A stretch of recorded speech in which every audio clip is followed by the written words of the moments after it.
On college campuses across the country, the pandemic has posed unprecedented financial challenges. The federal government has provided $76 billion in relief, over $3 billion specifically for historically black colleges and universities, and more than $1 billion to minority-serving institutions where many students face financial hardship. Yamiche Alcindor reports on how the money is being used to reduce the economic strain on students. It's part of our series, Rethinking College. Ever since 19-year-old Manuha Bubba came to North Carolina Central University, he's had a plan. I'm actually going to venture capital after I graduate.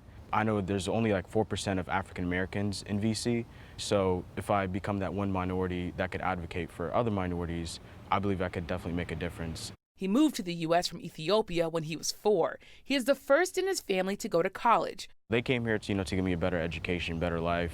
I definitely don't want to waste the opportunity. I want to set an example for my siblings and any other first generation that, is going into college.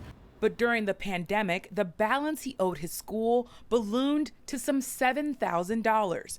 The honor student did not know how he would pay it off. Then he got a surprise. One day I just woke up and I ended up seeing my balance being cleared. That definitely lessened the stress of having to worry about, how am I supposed to pay for my college?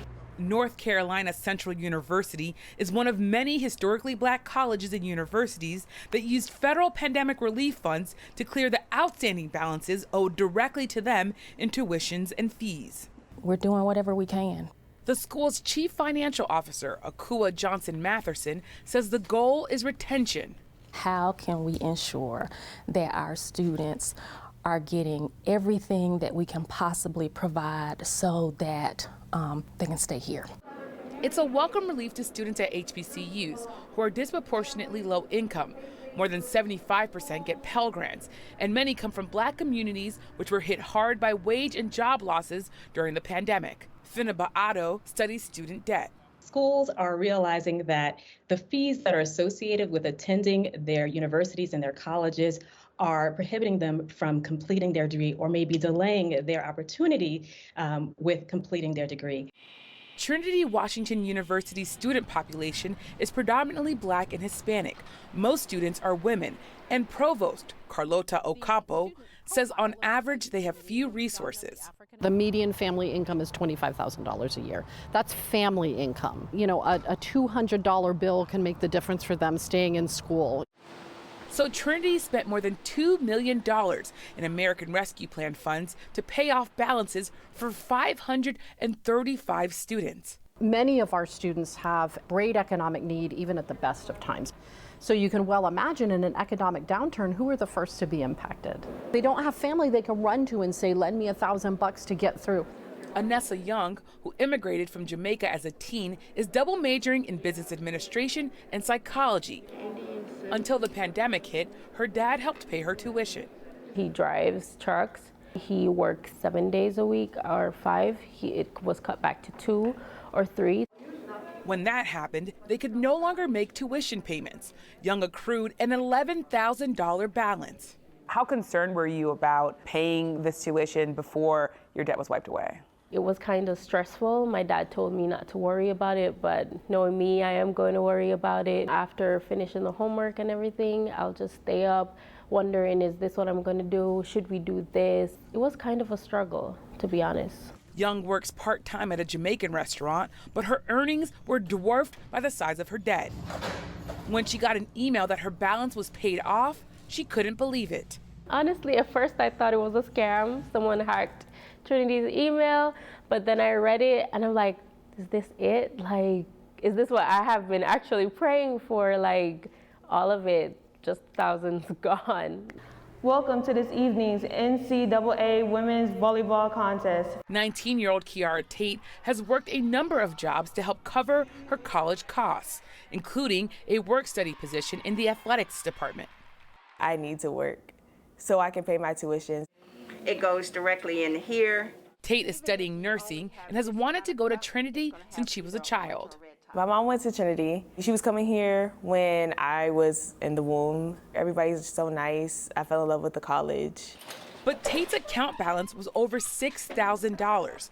That made her question whether she could stay in school. I don't know how to pay it. I don't work enough hours to pay it. I was pretty worried that I was going to get kicked out of college. Then she got the news that her account was cleared. I called my mom and I said, Mom, my debt is paid off.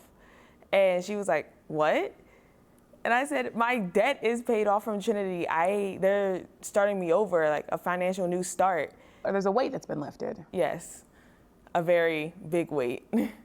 Provost Ocampo says it's money well spent.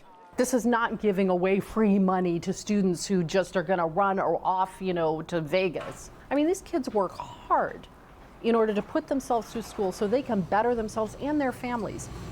Wiping away the fees students owe to their schools does not impact the $1.7 trillion held nationwide in federal and private student loans. And on average, black students have more student loan debt than their white counterparts, says Feriba Otto. But the fees are important as well, because the fees are associated with students' ability to stay enrolled and to complete their degrees. You'll have one less financial burden to worry about. Schools have used federal dollars to provide other kinds of help. Denise Perez, a senior studying psychology at Virginia Union University, grew up with 10 brothers in a low-income section of Norfolk, Virginia. There's not a lot of opportunities there, so when you're given that chance to leave Norfolk, Virginia and make a change, you definitely have to take that chance and you just have to run with it. She's learned to take care of herself, but that got tough when COVID hit.